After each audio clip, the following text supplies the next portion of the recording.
Hey everyone, how goes it? I'm your instructor, Dr. JJ Shepard, and welcome back to Computer Science 552 Game Development. In the last lectures, we have been discussing concepts related to game production. Taking an idea for a game, we must first design it before we can develop it.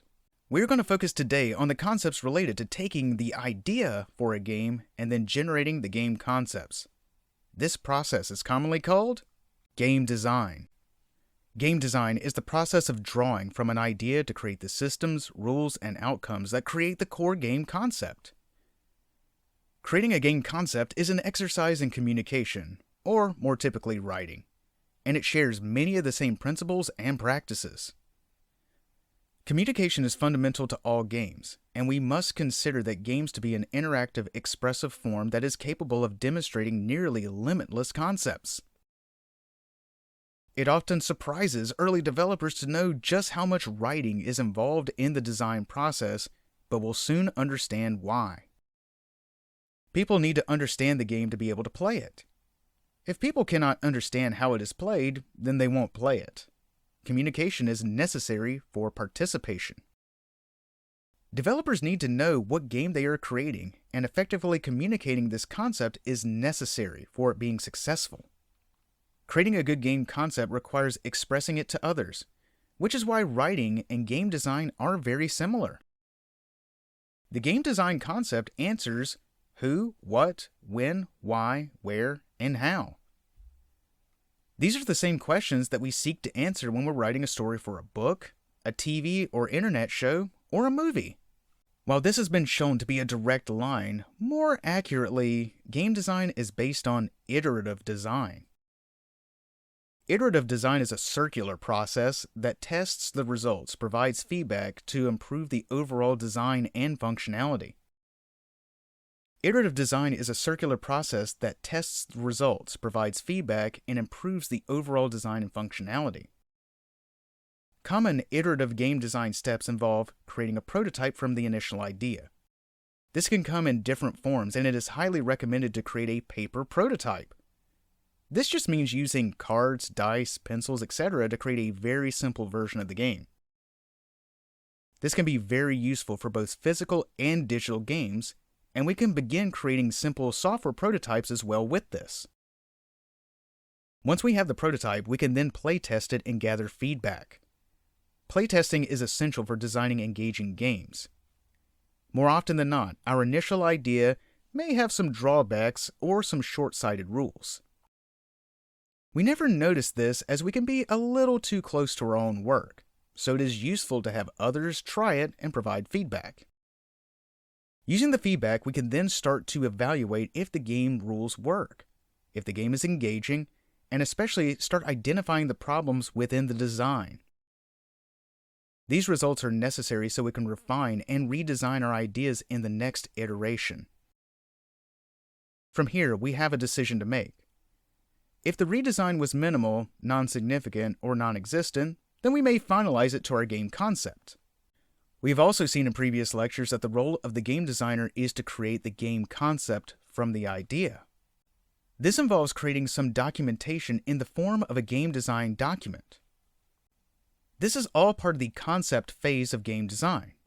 We must create the game concept from an idea in order to create the game. We know our goal is to create this thing called a game.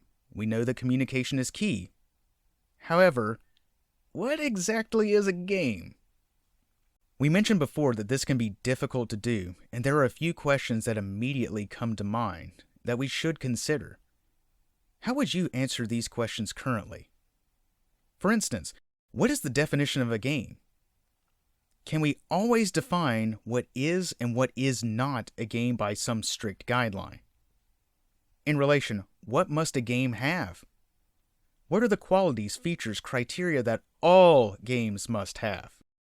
Do games need stories? Is this one of the fundamental requirements for all games?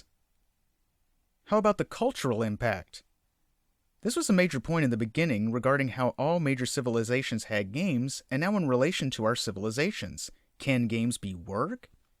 Can games be art? This can be very difficult to define, as we must define what is art and what is work. In relation to difficult definitions, what is play and how does it relate? Games and play seem fundamentally linked, but how can we then define play? When discussing play, what is the difference between a game and a toy? They both seem related to play, so are they different or are they the same? By the end of this course, consider how you will answer those questions again. The last questions require more discussion, because we do know that play and games are fundamentally linked. We now need to explore the concepts related to play and then return back to games. In a similar exercise, let's consider some questions related to play. How would you answer these? What is the definition of play? How would you define the qualities and characteristics of play? How can we determine what is or isn't play? What are some features that would disqualify it from being play? We know how important games are to culture, and so we must ask similar questions. Can play be work? Can play be art? Can play be serious? The last question, can play be serious, is very interesting as it implies play can mean more than just a form of entertainment. In fact, it also relates to other questions regarding work and art.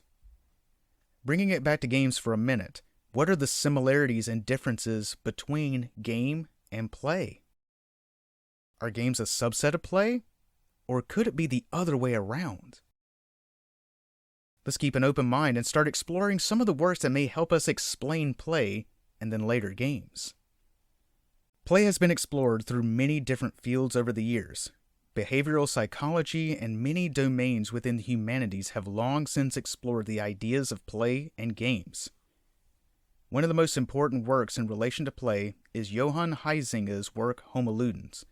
Originally published in 1938, this work is an exploration of play being an essential factor in human development and civilization. A key quote from this helps us to understand the idea of the play concept. Summing up the formal characteristics of play, we may call it a free activity standing quite consciously outside of ordinary life as being not serious, but at the same time absorbing the player intensely and utterly.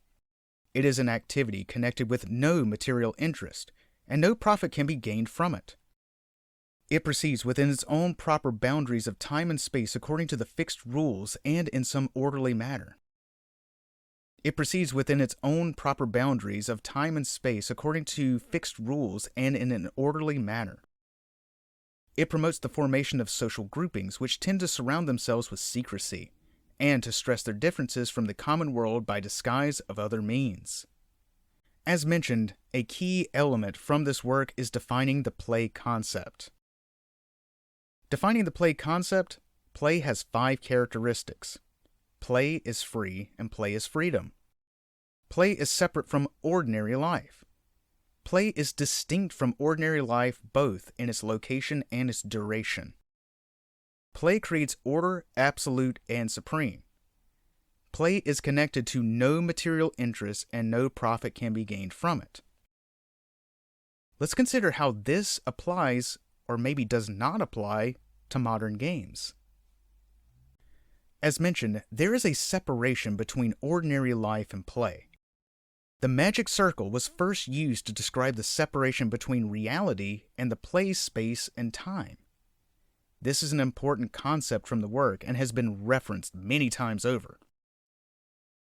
Specifically from the work, all play moves and has its being within a playground marked off beforehand either materially or ideally, deliberately or as a matter of course. Just as there is no formal difference between play and ritual, so the consecrated spot cannot be formally distinguished from the playground. The arena, the card table, the magic circle, the temple, the stage, the screen, the tennis court, the court of justice, etc., are all in form a function of playgrounds. In other words, forbidden spots, isolated, hedged round, hallowed, within the special rules obtained. All are temporary worlds within the ordinary world dedicated to the performance of an act apart. This book also explores how the play concept appears in many forms within our civilizations. Many cultural activities and rituals exhibit play activities that are similar to games. In his work, Huizinga explores the play concept in various topics like contests, war, poetry, law, and even knowing. There is a lot to be taken from this work, but we must move forward and ask once again, what is a game? Moving forward a little bit, Huizinga's work was expanded by Roger Kiowa. In his book, Man, Play, and Games, originally published in 1961, he elaborates how play concept is related to games. We can see the play concept defined once more in this quote. The preceding analysis permits play to be defined as an activity which is essentially 1. Free, in which playing is not obligatory. If it were, it would once lose its attractive and joyous quality as a diversion. 2. Separate, circumscribed within the limits of space and time defined and fixed in advance. 3. Uncertain, the course of which cannot be determined nor the result obtained beforehand, and some latitude for innovation being left to the player's initiative. 4. Unproductive, creating neither goods nor wealth nor new elements of any kind, and except for the exchange of property among the players, ending in a situation identical to the prevailing at the beginning of the game. 5. Governed by rules, under conventions that suspend ordinary laws and, for the moment, establish new legislation which alone counts. 6. Make-believe, accompanied by special awareness of a second reality or of a free unreality as against real life. Simplifying the quote, we can see the following concepts which furthered Huizinga's. Play is free and free of obligations. Play is separate from reality, occupying its own time and space. For games, the results are uncertain. It creates no wealth or gain and ends as it begins. Games are governed by rules and behaviors that must be followed by the players. Games confirm the existence of the player in the imagined realities. Now let's once again consider how this applies, or maybe does not apply, to modern games. Building on play, Kiowa then defines two versions of play. Paideia, play without rules, and this can be thought as playing with a toy. Ludus, play with rules. This is more the structure of a game. Applying this to game, he mentions that they commonly can be grouped together into primary play forms. He defines 4 play forms. Agon is games which primarily focus on competition, such as soccer or billiards. Aleia are games that are focused on chance, and this would include roulette and lotteries. Mimicry describes when games focus on role-playing. He describes instances of children playing pretend, such as being pirates. We can even consider play acting on a stage as being a game of mimicry. An interesting instance he describes is when we root for our home team. In fact, this presents an instance of aleia, chance, and mimicry working together in order to create the excitement. We know logically that when we pull for our preferred team or our favorite athlete, that our support does not affect their performance. However, we mimic their joy when they succeed or their disappointment when they fail. Our feelings are ultimately left to the chance, as we do not know if they will succeed or fail, but we feel it either way. Ilinix describes a game focused on perception disrupting or altering. This word is based on the Greek word for vertigo, and is similar to the exhilaration felt when riding a roller coaster. The loss of stability is usually the goal of these types of games, and he mentions the Sufi whirling dervishes and the Central American voladores. Kiowa also asserts that games combine these elements in multitudes of ways. As mentioned earlier, we combine both aleia and mimicry when we watch games as spectators. When we combine aspects of Agon and aleia, we could be playing pinball. When we combine Agon, aleia, mimicry, and Ilinix playing Dungeons & Dragons while spinning around. That may be a little more uncommon, but the concept is kind of the same. While this helps us to understand playing games a little better, it doesn't exactly help us define a game. So let's look at some other views on what defines a game. Moving forward again, in 1970, Clark Apt published the book Serious Games, where he defines the games in a simple quote. Reduced to its formal essence, a game is an activity among two or more independent decision makers to achieve their objectives in some limiting context. A more conventional definition would say that a game is a context with rules among adversaries trying to win an objective. From this, we can define there are 4 key elements that define a game. Activity. A game is an activity, a process, and an event. Decision makers. Players who are actively making decisions. Objectives. Games have goals. Limiting context. Rules are limited to the scope of the game and the structures of its activities. Notice there seems to be some overlap with Kiowa's definition and with some more added to it. Also, there's going to be further discussion related to serious games later in this course. Later, Bernard Suits, in his work The Grasshopper, Games, Life, and Utopia 1978, he provides one of my favorite quotes in defining a game. Playing a game is a voluntary effort to overcome unnecessary obstacles. Or another way, to play a game is an attempt to achieve a specific state of affairs using only means permitted by rules where the rules prohibit the use of more efficient in favor of less efficient means, and where the rules are accepted just because they make possible such an activity. Within the work, main concepts that are defined are an activity. A game is an activity of play. Voluntary. Games are freely engaged. Specific state. There is a goal to reach in the game.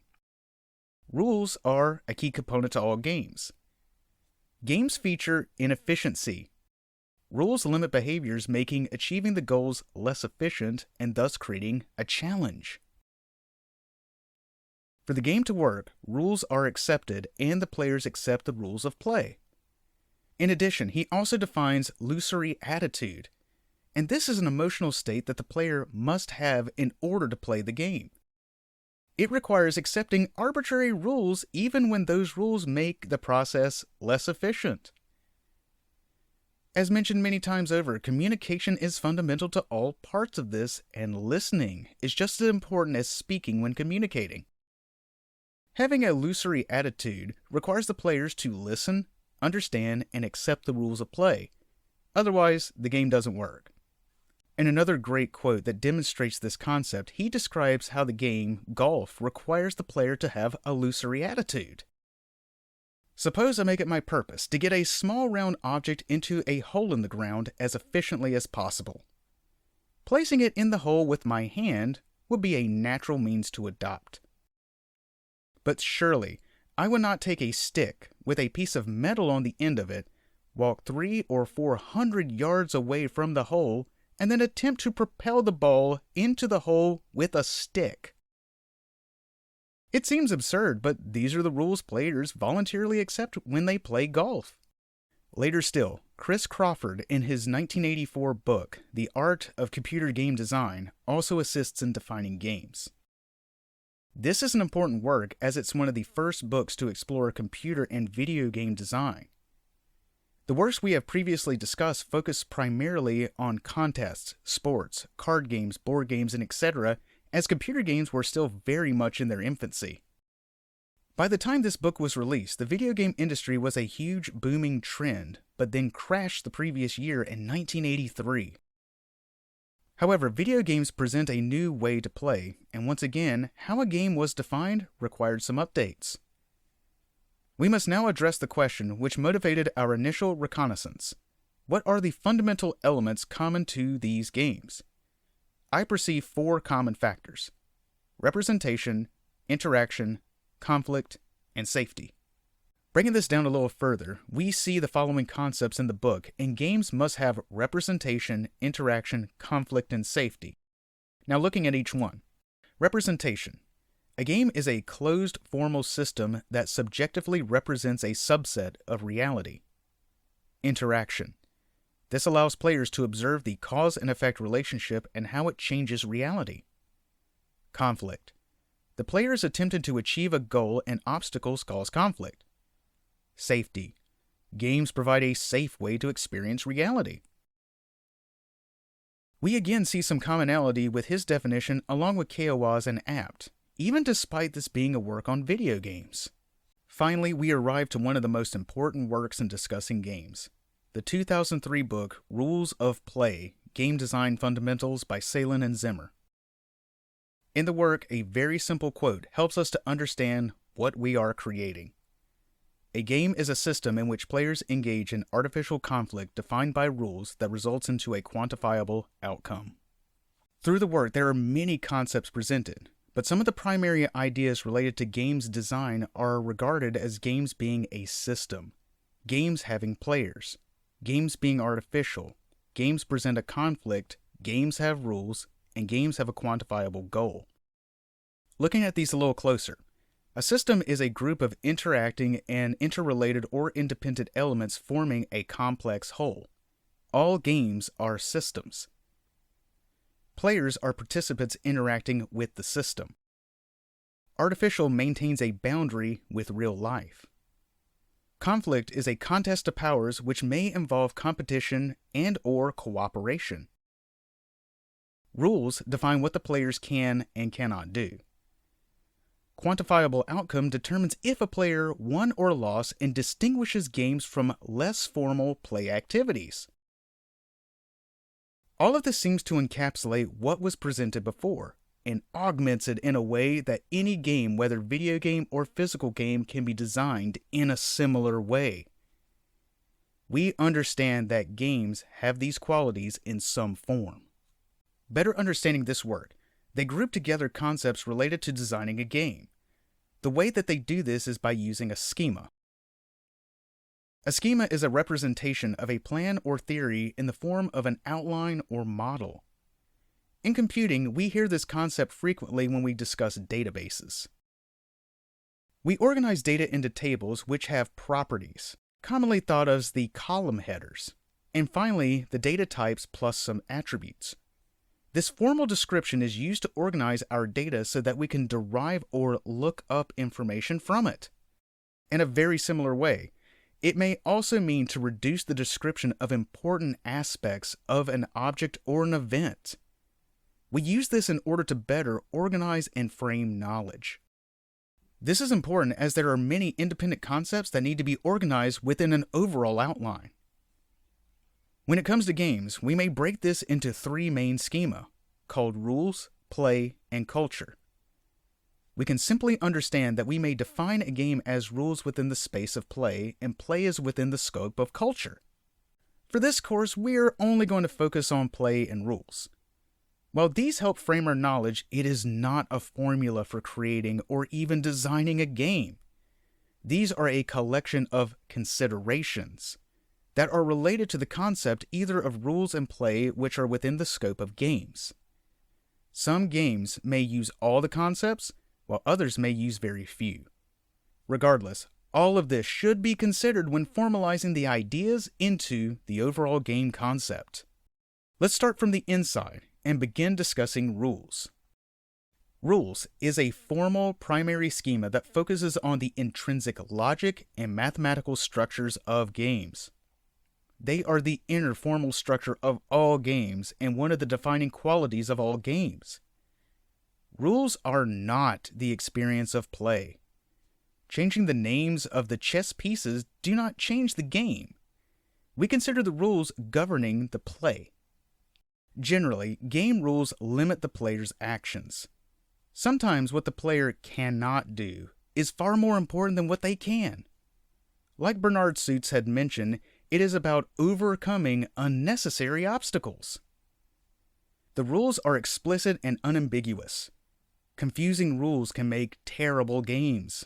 Communication is important and key to all of this. The rules are shared by all the players. All players are aware of the rules and know how to apply it. This is true even if some of the rules are role-dependent, like a banker in Monopoly or being a bard in D&D. Rules are fixed. Rules from the beginning are the rules by the end. This is true even if the rule is changing rules like the card game Flux. The game's rules are binding, and they are repeatable. Games should be able to be played again and again. As mentioned, these are common traits that are not shared by all games. In reference to the rules, there are 3 rule categories: constitutive rules, operational rules, and the implicit rules. Operational rules are the rules of play that the players follow.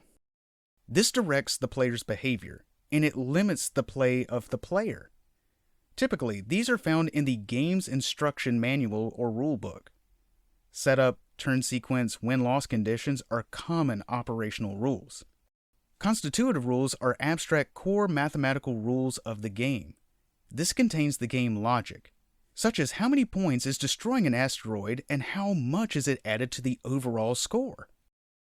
This does not indicate how the player should enact the rules. It is up to the player to understand these so they can form a strategy. Implicit rules are the unwritten rules of behavior and etiquette that is generally unstated. One way that we can view this is to not be rude or inconsiderate to others. From earlier, we understand games are systems. More specifically, systems are a set of interconnected items working together as part of a whole.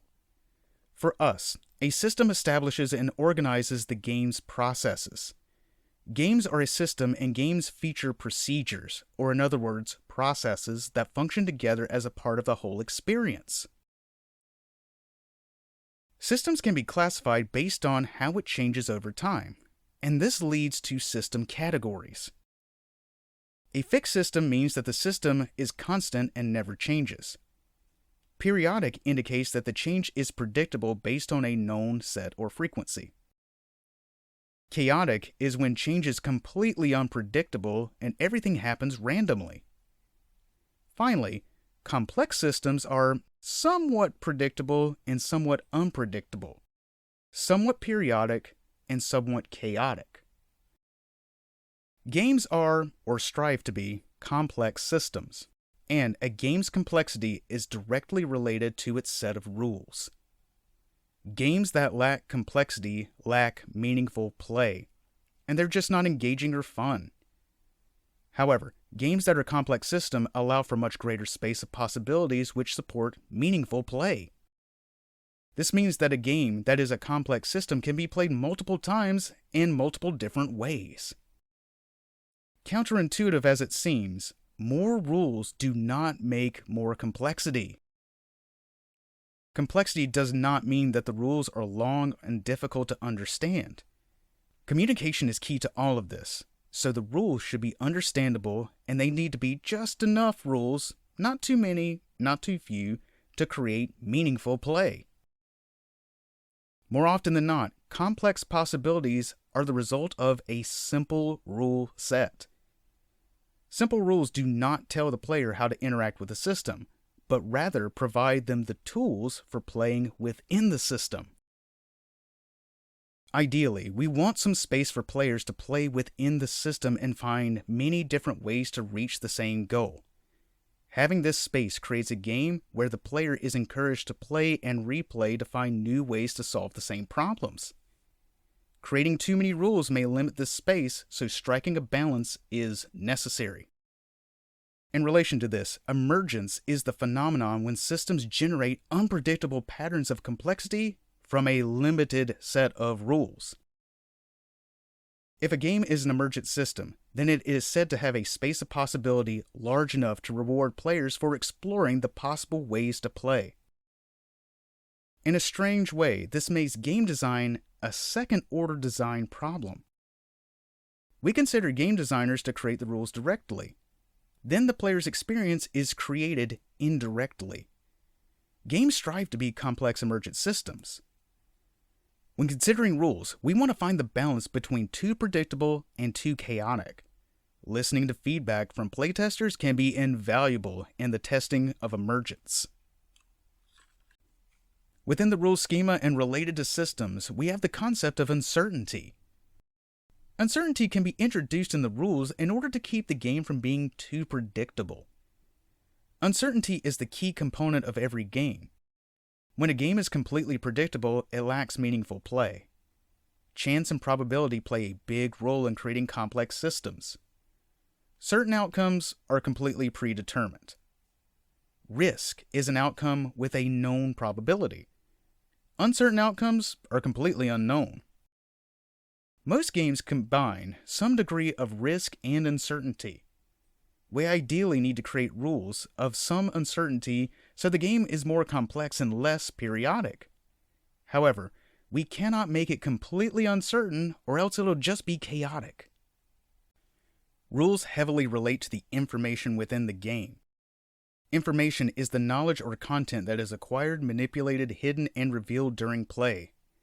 We remember that when we process raw data, it becomes information. Perfect information is when all the players publicly share all the knowledge in the game. Imperfect information is when some of the information is hidden from some or all the players. There are 4 types of information in relation to this. Information that is known to all the players, such as a heads-up display in a fighting game showing health. Known to only one player, such as social games like Mafia or Among Us. Known only by the game, such as Clue. Generated randomly, such as Spelunky, where levels are created procedurally. An information economy is information that's value is invested from its relationship to other units. By acquiring, hiding, changing, and revealing information, we can create more complex systems where there is space for many strategies to reach the goal. Having a strong information economy leads to players creating inventive strategies, thus having more emergence in the system. We can think of any resource like money, mana, health, or time as being part of this economy. We can see the nature of risk and reward relating to uncertainty with classical competitive games like chess or even Street Fighter II. In chess, players may need to sacrifice a piece like a pawn in order to capture a more expensive or valuable piece like a queen or a rook. In a similar way, characters in Street Fighter have a known attack, defense, and speed attribute. Some characters can take more damage and inflict more damage, but their attacks are slow and can be interrupted. In some circles, they can be called heavy characters. In contrast, some characters inflict less damage, take more damage overall, but are faster, and are sometimes called light characters. A player using a heavy character would need to use a different strategy than if they were to use a light character. Light characters can move quickly to avoid being hit, while inflicting small amounts of damage over a longer period of time. A heavy character has to be patient and wait for the opportunity to strike for a lot of damage in a similar long amount of time. The preferred strategies are up to the player's preference in their playstyle. When rules are created, they are expected to limit the player's action, and in this way, conflict is created. Conflict is an intrinsic element in every game, and it is a dramatic element that emotionally compels us to keep trying.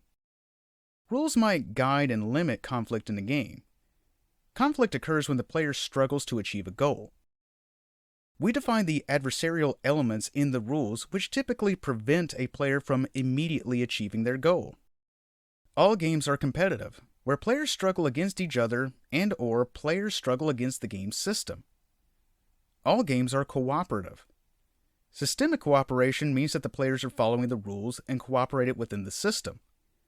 Player cooperation is when players are working together within the game space to achieve the same goal. The goal has already been defined, and achieving it is based on the rules set forth. Thereby, victory and loss conditions result from the conflict. Having a level playing field means that every player has an equal chance at winning. Rules that balance conflict can be important, but there are many games that create imbalances in the conflict for a variety of reasons. We write rules to guide conflict and give meaning to it through its victory and loss conditions. We know that the rules have to be programmed in a video game. Video game rules are related to the program code or the game code, but they are not the same as the code itself. Rules are abstract that lead to the formal structure of a game, but it does not necessarily manifest into game code. Constitutive rules handle the underlying game events or internal events and updates and are implemented in the game code. Operational rules handle the external events or updates such as game input. And implicit rules are similar between the digital and their non-digital counterparts. Now that we have discussed concepts related to rules, we can focus on the ideas about play. However, we must keep in mind that we are designing the rules of the game to guide the play. Rules are within the scope of play when discussing games, and so these concepts must be considered alongside of the other ones. Play is an experimental, primary schema that emphasizes the player's interaction with the game and other players. They further describe play as freedom of movement within a more rigid structure. We keep in mind that this applies to more than just games. They point out concepts of play within a steering wheel of a car. A steering wheel may be able to move a little bit without affecting the tires, and this is considered the play of the wheel. Turning our attention back to games, this schema focuses on the human experience and interactions. Gameplay describes the interactions that occur when the players follow the rules of the game. Ludic activities describe non-game behaviors where the participants are playing. Also, being playful is the state of being into a playful state of mind or illusory state, as mentioned before.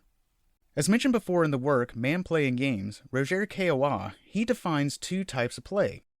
Paideia, play without rules, and ludus, play with rules, and also the four play forms: agon, competition, aleia, chance, mimicry, role-playing, and illnix, perception disrupting or altering.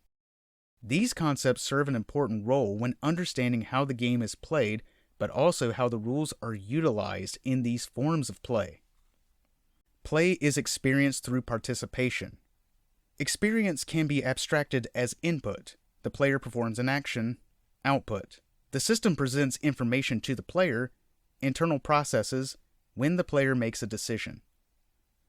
A core mechanic describes an essential action that the player performs in order to play the game.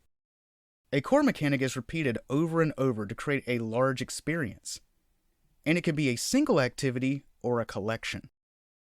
While we are discussing play, we have to mention that the rules are what creates the core mechanics within the games. Pleasure is intrinsic to games. In other words, games should be engaging and ideally fun. We play games because we get something out of them, like enjoyment or even frustrations. Flow is the exhilarating pleasure that occurs when someone is engaged with an activity and feels control of their actions.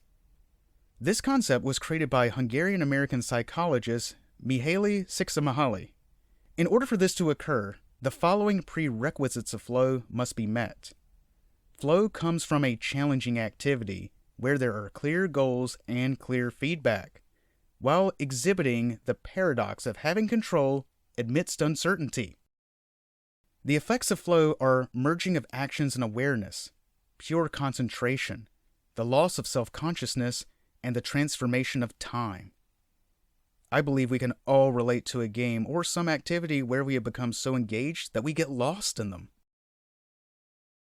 Relating to this concept, conditioning is the acquisition of learned behaviors or skills through reward and punishment. This is studied in behavior theory in psychology. Reinforcement schedules is the rate that player receives reward and punishment. Fixed is always at the same time interval. Variable is at different time intervals and is more impactful to the player.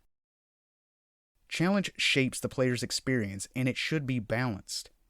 For instance, anxiety happens when challenge is greater than the skill, while boredom occurs when the challenge is less than the skill.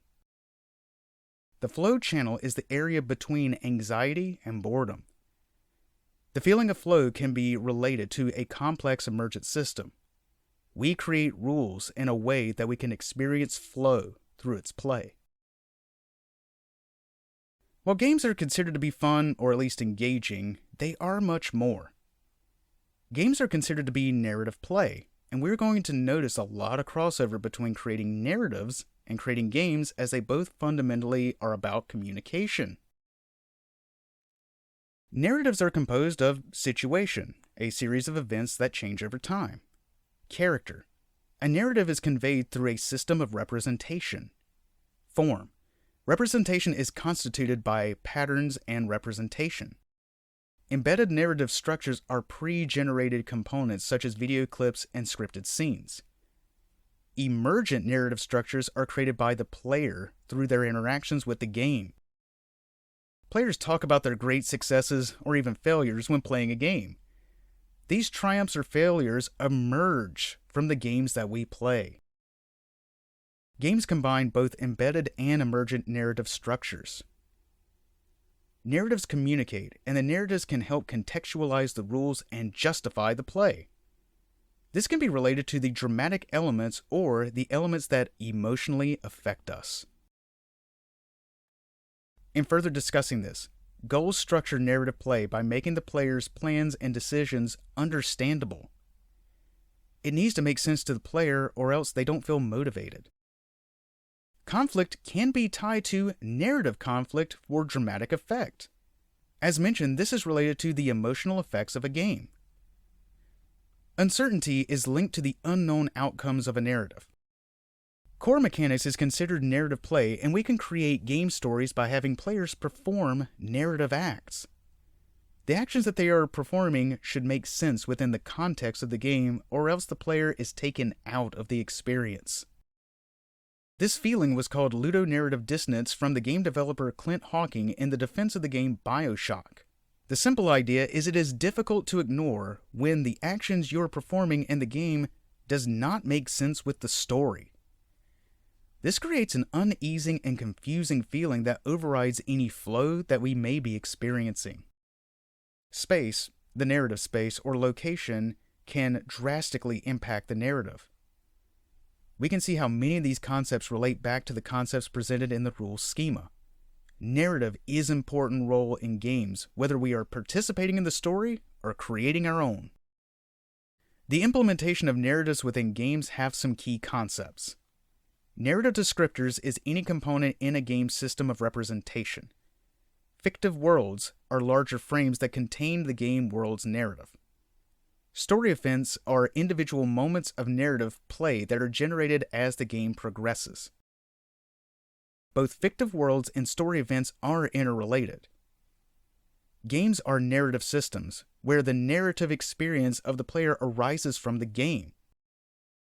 Like all complex systems, the whole is greater than the sum of the parts. Story and games share common elements. For instance, if we look at story or narrative elements, we notice that many of these relate back to games. Plot, characters, settings, conflict, point of view, style, theme.